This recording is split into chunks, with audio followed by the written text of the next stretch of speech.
के बहुत बहुत बधाई देना चाहता हूं कि एक महिला जो पार्षद से लेकर और सर्वोच्च पद, भारत के सर्वोच्च पद पर विराजमान हो रही हैं और उनका बहुत लगन और मेहनत, मैं उनको बहुत बहुत बधाई देना चाहता हूं कि आज वो महामहिम राष्ट्रपति बनने जा रही हैं। नमस्कार, मैं आदित्य तिवारी। आज हमारे साथ खास मेहमान काशी क्षेत्र के उपाध्यक्ष कविराज जी हैं। हम इनका स्वागत करते हैं। बहुत बहुत धन्यवाद आदित्य जी। आज राष्ट्रपति पद की उम्मीदवार मुर्मू जी निर्वाचित हुई हैं राष्ट्रपति पद के लिए, और वो पार्षद से लेकर उन्होंने सर्वोच्च पद का सफ़र तय किया। आप इसे कैसे देखते हैं? मैं इसको बहुत गर्व महसूस कर रहा हूँ, उस हिसाब से मैं देख रहा हूँ। मैं पहले आप लोगों को, पूरे भारत देशवासियों को और बधाई देना चाहता हूँ कि एक अनुसूचित जनजाति महिला आज सर्वोच्च पद पर विराजमान हो रही हैं। मैं भारतीय जनता पार्टी और मोदी जी के शीर्ष नेतृत्व को बहुत बहुत बधाई देता हूँ और मैं पूरे अनुसूचित जाति, अनुसूचित जनजाति यह गर्व महसूस कर रहा है कि ये एक इतिहास बन रहा है मोदी जी के नेतृत्व में। और ये कभी ऐसा 70 सालों में नहीं हुआ कि जो है एससी और एसटी का जो सर्वोच्च पद पर कभी संवैधानिक पद पर बैठे हों। मैं आज बहुत गर्व महसूस कर रहा हूँ, अपने भारतीय जनता पार्टी के बहुत बहुत बधाई देना चाहता हूँ कि एक महिला जो पार्षद से लेकर और सर्वोच्च पद, भारत के सर्वोच्च पद पर विराजमान हो रही हैं और उनका बहुत लगन और मेहनत, मैं उनको बहुत बहुत बधाई देना चाहता हूं कि आज वो महामहिम राष्ट्रपति बनने जा रही हैं।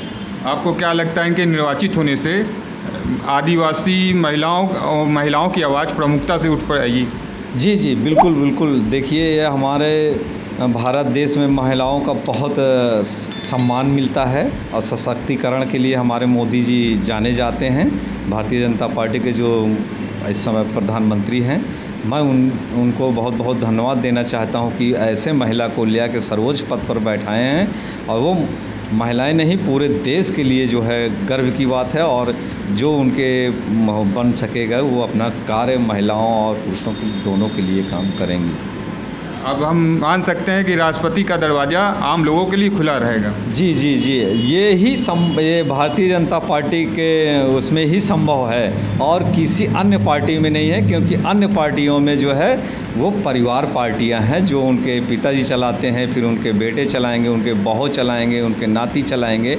लेकिन भारतीय जनता पार्टी एक ऐसा है कि एक चाय बेचने वाला व्यक्ति आज प्रधानमंत्री बना है। वो कितनी मेहनत से बना हुआ है और वो पूरा भारत देख रहा है और वर्ल्ड में अपना एक मुकाम हासिल कर रहे हैं माननीय मोदी जी।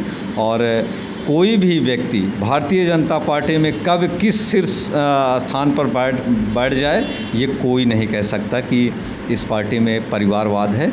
लेकिन भारतीय जनता पार्टी पूरे देश उस परिवार है।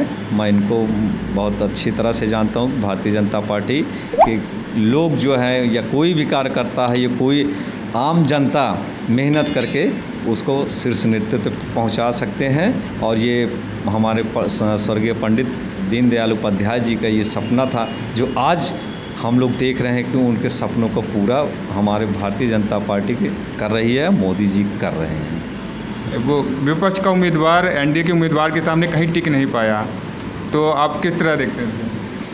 मैं देखिए, एक राजनीतिक तौर से मैं देख रहा हूं कि विपक्ष जो है अब कहीं रह नहीं गया है, केवल विपक्ष अब नाम रह गया है, क्योंकि विपक्ष के पास कोई मुद्दा नहीं है और वो विचारहीन हो गए हैं। वो जन कल्याणकारी तो आज जब से देश आज़ाद हुआ है 47 से लेकर आज तक 14 तक, और उसमें जो है खरे उतरे नहीं हैं। विपक्ष ने मुर्मू जी पे कई गलत आरोप भी लगाए कि ये स्टाम्प राष्ट्रपति रहेंगी और इशारे से काम करेंगी। आप क्या मानते हैं? नहीं, ये जो विपक्ष है वो जो स्टाम्प रबड़ ये सब कर रहे हैं, ये ओछी राजनीति है। वो जानते हैं कि सर्वोच्च पद जो है क्या है, उनको सर्वोच्च पद का जानकारी नहीं है। वो विचारहीन खुद हैं। जो विपक्ष बोल रहे हैं कि त्रिमूर्ति है तो और रबड़ स्टाम्प है, वो है जे मैं जो बोला है मैं उनको तो ज़्यादा उस पर नहीं कह सकता, लेकिन वो उनका विचार है कि वो अपने आप को हो सकता है कि कभी जो है राष्ट्रपति पद के लिए वो जाएं तो वो अपने आप को महसूस करेंगे विपक्ष वाले कि मैं रबड़ का स्टाम्प हूँ। हाँ, मैं जो विपक्ष वाले बोले हैं मैं उस पर वो सब ओछी राजनीति करते हैं, और वो जो विपक्ष बोले हैं कि वो रबड़ स्टैम्प है क्या है, कभी वो अगर वो उनका भी मौका मिलेगा तो क्या वो राष्ट्रपति पद के सर्वोच्च पद पर क्या वो जाना नहीं चाहेंगे? मैं विपक्ष से ये सवाल करना चाहता हूँ।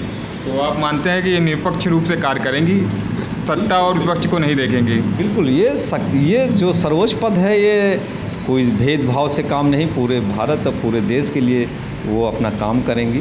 मैं इस पे सहमत हूँ कि ये हमारे संवैधानिक पद जो मुर्मू जी बन रही हैं, मैं उनको बहुत बहुत लाख लाख बधाई देता हूँ। और मैं अपने अनुसूचित समाज अनुसूचित जनजाति समाज से आती हैं ये, मैं उनको बहुत बहुत धन्यवाद देता हूँ। आज वो बहुत गर्व महसूस कर रहे हैं हमारे SC ST वाले लोग कि आज वो संवैधानिक पद पर बैठ रहे हैं। आप लोग किस तरह की खुशियाँ मनाएंगे? आज बड़ा दिन है अनुसूचित समाज के लिए। पूरा भारत देश आज बहुत ही खुशी मना रहा है, और ढोल नगाड़े के साथ, मिठाई के साथ जो है जुलूस के साथ वो अपना खुशी मना रहे हैं।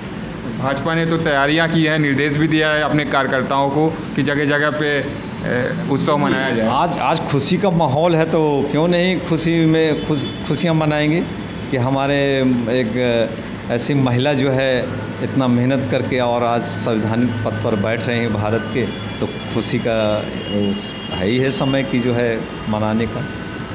धन्यवाद कविराज जी हमसे बात करने के लिए। बहुत बहुत धन्यवाद आप लोगों को।